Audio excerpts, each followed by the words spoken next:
தேவனுக்கே மகிமை உண்டாவதாக. ஏசாயா 54 அதிகாரம் 17 உனக்கு விரோதமாக உருவாக்கப்படும் எந்த ஒரு ஆயுதமும் வாய்க்காமல் போகும். இந்த வசனம் எல்லாத்துக்கும் ரொம்ப ஒரு பிடிச்ச வசனம், ஒரு தைரியப்படுத்துகிற வசனம், அப்படிதானே? ஆனால் இந்த வசனத்தை நல்லா நீங்கள் வாசிச்சு பாருங்களேன். உனக்கு விரோதமாக உருவாக்கப்படும் எந்த ஒரு ஆயுதமும் வாய்க்காமல் போகும். ஆயுதங்கள் விரோதமாக உருவாக்கப்படாதுன்னு அவர் சொல்லவே இல்லை. அது உருவாக்கப்படுமா? கண்டிப்பாக உருவாக்கப்படும்.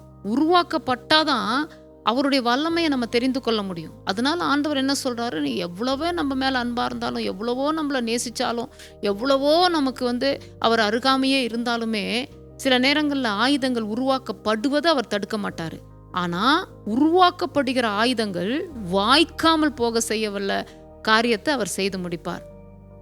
சாத்ராக், மேஷாக், ஆபேத்நேகோவுக்கு விரோதமாக அக்கினி சூளை 7 மடங்கு சூடாக்கப்பட்ட அக்கினி சூளை உருவாக்கப்பட்டுச்சு. ஆனால் அவர்களுக்குள்ள இருக்கிற வைராக்கியம், விசுவாசம், ஆராதனையின் அபிஷேகம் அதெல்லாம் வச்சு அந்த காரியம் தடுக்கப்பட்டது. ஆண்டவர் ஒரு சேதமும் இல்லாதபடிக்கு அவர்களை பாதுகாத்தார்.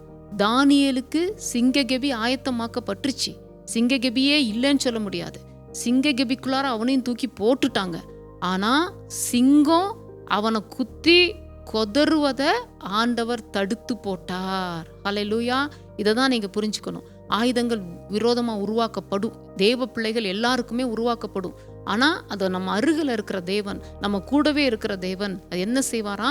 அவர் வாய்க்காமல் போகும்படியாக செய்வார். இதுதான் முக்கியமான காரியம், இதுதான் உண்மையான காரியம். அதனால் ஆண்டவரே எனக்கு ஆயுதங்களே விரோதமாக உருவாக்கக்கூடாதுன்னு சொல்லி கேட்காதீங்க. ஆண்டவர் உருவாக்க அனுமதிப்பார். அதே நேரத்தில் வாய்க்காமல் போகவும் அவரே தான் செய்வார். ஆமேன்.